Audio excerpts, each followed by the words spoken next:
Alhamdulillah wa sallallahu wa sallam ala nabiyyina Muhammad wa ala alihi wa sahbihi wa sallam ma ba'd. It's important to put this life in perspective, the dunya, this worldly life, to understand what is our purpose and our position in this life. Should we give preference over this life to the hereafter?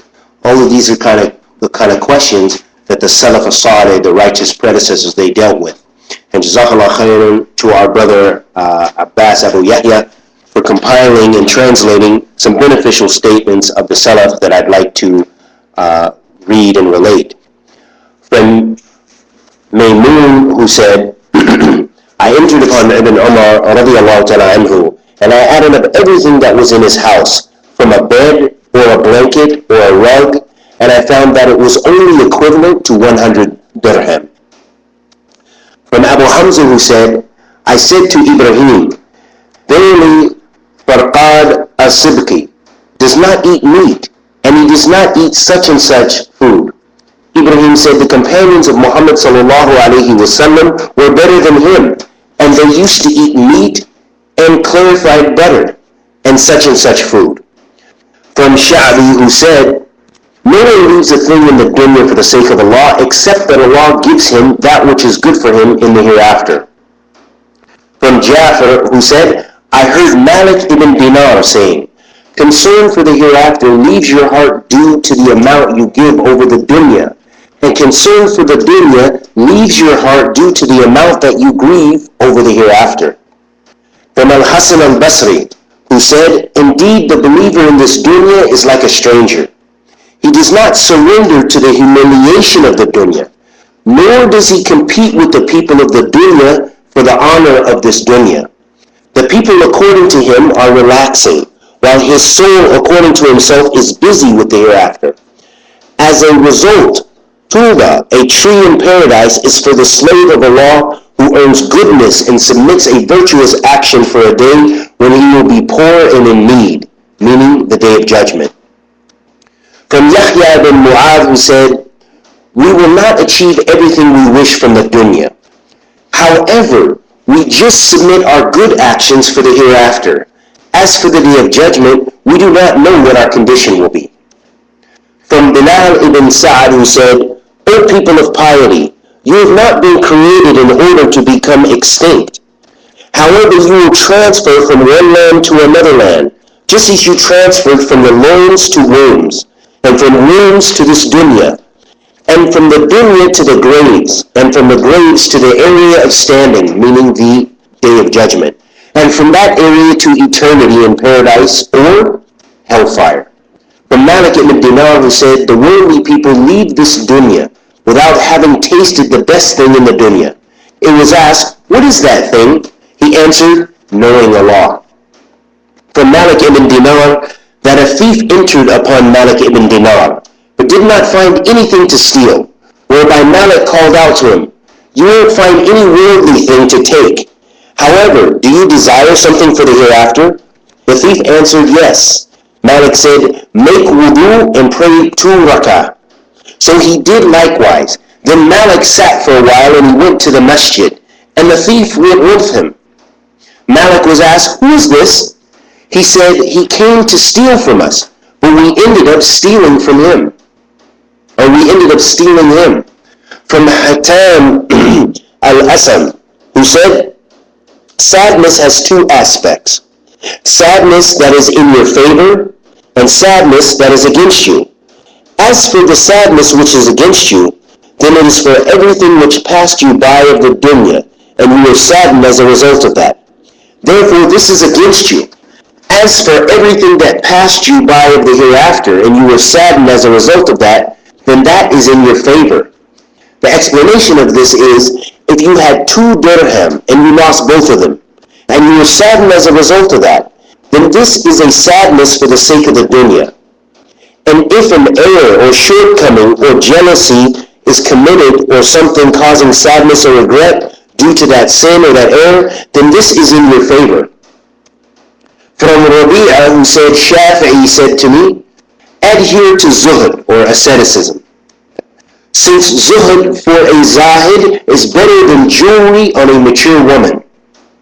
From Wahhab ibn Munabbih, who said, Malik ibn Dinar said, a man asked a person who was higher in status in terms of knowledge than himself, how big should I build my home? The person answered, that which is sufficient to shelter you from the sun and protect you from a lot of rainfall.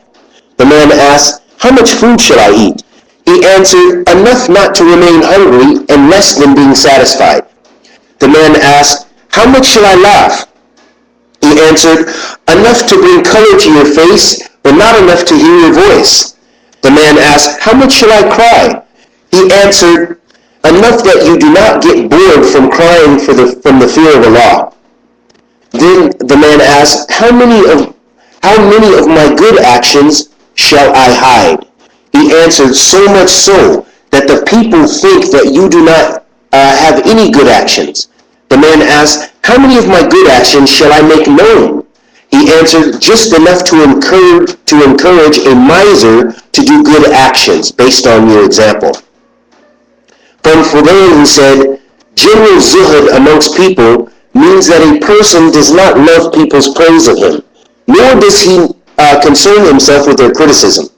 He continued, if you are capable of not being known, then do so, and do not look to the people if the people do not praise you. It is not upon you that you are criticized if you are praised by Allah. He continued, whoever loves to be mentioned, then he is not mentioned. And whoever dislikes to be mentioned, then he is mentioned.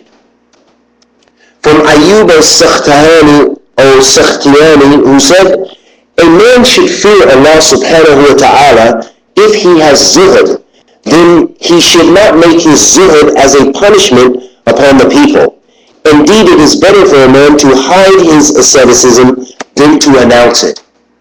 From Al-Hasan al-Basri, who used to say, when a person who was attached to the dunya was mentioned, I swear by Allah, he did not remain for the dunya, nor did the dunya remain for him, nor did he secure himself from its trials, nor from its evil, nor from its account, whether he left the dunya in a shroud.